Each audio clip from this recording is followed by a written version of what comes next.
こんにちは。こんにちは。今回は、思いに居座って年収150万円アップの就活実現です。いや、これはあまりにすごかったので、急遽動画で取り上げようと思ったんですよね。そうなんです。前回のサクサク叶うってこういうことっていうのも、今回の動画も恋愛ではないんですけれども、思うとかなるっていうのがどういうことかが本当によくね、わかりやすい動画かなと思ってます。はい、本当ですよね。はい。ゆうさんは40代前半の女性です。10年ぶりの転職成功だったんですよね。はい。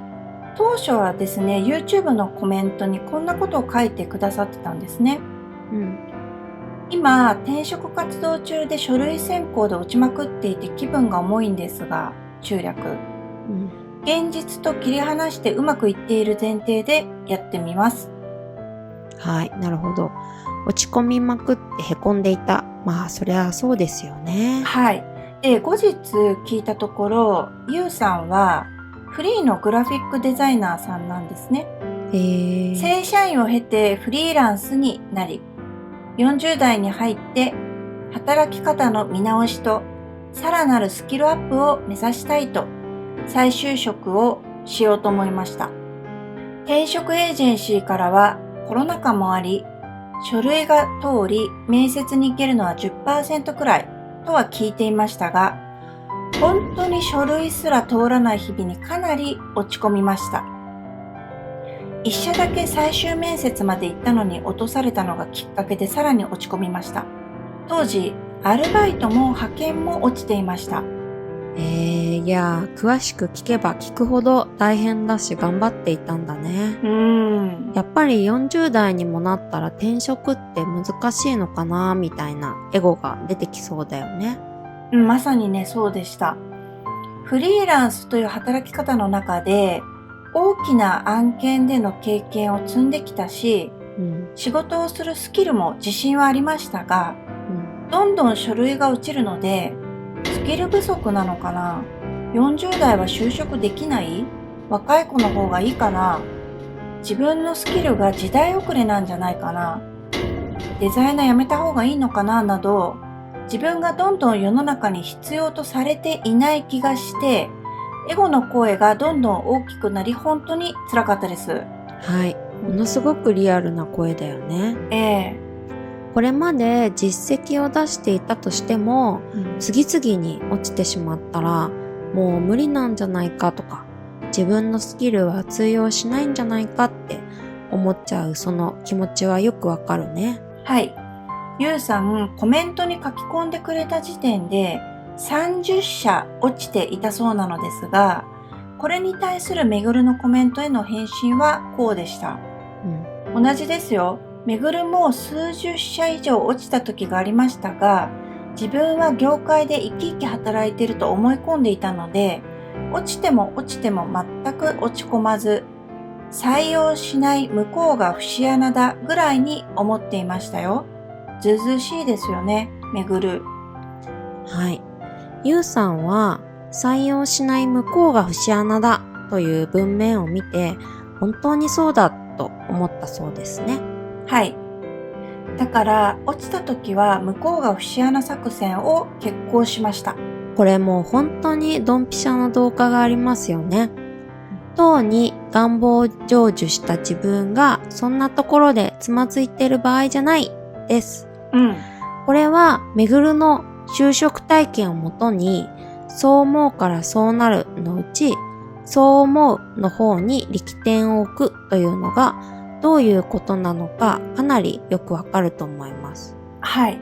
実際ゆうさんはこの動画とおい、叶った場所から一歩も動くんじゃねえの動画をセットで見ていたそうです。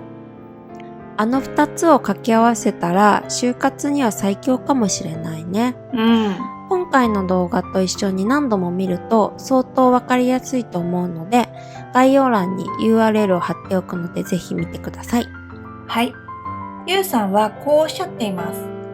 向こうが節穴作戦を決行したことで、面接に行けたとしても、私に合わなければこっちから断っていこう。絶対にぴったりな会社が現れて、あちらから一緒に働きたいですと言ってくれる。私は実力も自信もあるんだからと思うことができました。ユウさんは向こうが節穴作戦を決行したことで思いに居続けることができたんですね。そうなんです。もちろんエゴも出たそうです。だってユウさんトータル何社応募したと思いますか？コメントを書いてくれた時は30社だったっけ？はいはい。50社ぐらいは応募したのかな？いいえ、なんと80社です。すごいね。尊敬しますね。途中エゴは出てきたのかな？はい。途中で本当にぴったりな会社あるのかなとエゴが出た時は、そういう気持ちもわかるよとエゴの声も聞ける余裕も出るようになりました。どんどん書類が落ち続けても、書類が落ちただけと現実と気持ちを切り離し、楽しい気分になることに気持ちを切り替え、気にならなくなりました。とにかく、私と一緒に働きたいと思う素敵な会社は絶対にあると思い、そこに出会うための活動として、計80社ほど応募し続けました。いやーなんかもうユウさんまさに自分にふさわしい会社があるんだ、そこで働いてるんだっていう思いに居座ってるレベルだね。本当にすごいね。はい。もうね、居座ってたんです。とうにうまくいっている自分に居座った。すると条件にぴったりどころか、とんでもない就職先が決まったんです。そもそも私が応募し続けた就職の第一条件が、正社員でフルリモート勤務、またはリモート勤務推奨という競争率高めの人気の条件。加えて副業が OK で、年間休日は120日以上は欲しいと思っていました。再就職先はリモートか副業 OK、休みは125日ありとすべて満たされ、さらに役職がついたので、提示されていた年収の150万円がプラスされ、十分すぎる内定をいただき、会社側からのぜひ一緒に働きたいですと言われたことにはびっくりしました。後から知りましたが、業界では福利厚生などにも手厚い人気の企業だったそうです。はい。80社落ちるとか本当に関係ないね。だってこんなすごい会社が待ってるんだもんね。年収プラス150万って最高じゃない？本当ですよ。ユウさんご自身で就職活動を振り返ってこうおっしゃっています。自分にとってベストな就職先に就職できた要因は、やはり向こうが節穴作戦という強気さと、自分にふさわしい会社があるんだと思っていた場所から動かなかったからだと思います。途中、自分は就職に執着しているのかなと不安になりました。なので、たとえ就職ができなくてもなんとかなるし、理想の生き方は自分で作っていこうと思い、なんとかできる私にも気がつき安心しました。不思議なことにそう思った途端、3社連続面接が通りました。1社は入社時期が合わない。もう1社は社風が合わないだろうと判断して、こちらから辞退しました。再就職先の面接の前に、会社のサイトやブログ、社長や役員のことを調べまくり、すでにその会社の一員になったつもりで面接を受けました。妄想でオフィスにも出勤し、会社のバーベキューにも参加。最終面接では、すでにその社員となった気持ちで、勝手に会社の制作物を作って持っていき、プレゼンテーションしました。そんなことをしたのは、これまで私だけだそうです。向こうが節穴作戦がベースなので、こういう私を素敵だと思わないなんて節穴企業と思うことができたので、自分軸で動くことができ、最終面接で制作物のプレゼンテーションをするという大胆なことができたと思います。いや、もうすごすぎて、めぐるのずうずうしい落ちるのは向こうが節穴作戦は汎用性ありそうだね。はい。ゆうさん、恋愛ではお付き合いしている彼がいるんですよね。はい。今年最初に彼との関係に悩み、褒め恋の動画に出会いました。当時は、本当に私のことが好きなの？暇つぶしで会ってるんじゃないの？と疑ってばかりの前提でした。彼氏ができるたび、いつもネガティブでした。彼の方に性格や育ってきた環境に何かしら問題があるんじゃないかと、心理学などの本を読んでは、この症状だ、やっぱりこれだ、と勝手に決めつけていました。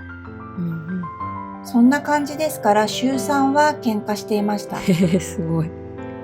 褒め恋動画を見まくった後、彼は私のことが大好きで仕方ない。私の彼は最高という前提にしたら、今では喧嘩が珍しくなり、喧嘩したとしても彼は私のことが大好きなので、安心して思いを伝えてすぐに仲直りし、修正すべきポイントなど話し合うことができています。とっても優しくなってびっくりです。時にはエゴの声が大きくなることもありますが、そんな時は彼のこと大好きなんだなぁと、エゴとともに思いを抱きしめることができるようになりました。本当に素直に前提や思いを変えるだけなんですよね。褒め恋動画最高です。はい、ありがとうございます。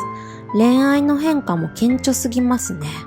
週3喧嘩って疑ってばかりなら疑いたくなるような状況ばかりがやってきて、私の彼最高だって思えば彼は最高だなって思うような状況ばかりやってくる。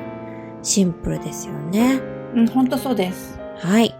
今回は潜在意識活用のヒントだらけでしたね。ぜひ参考にしてみてください。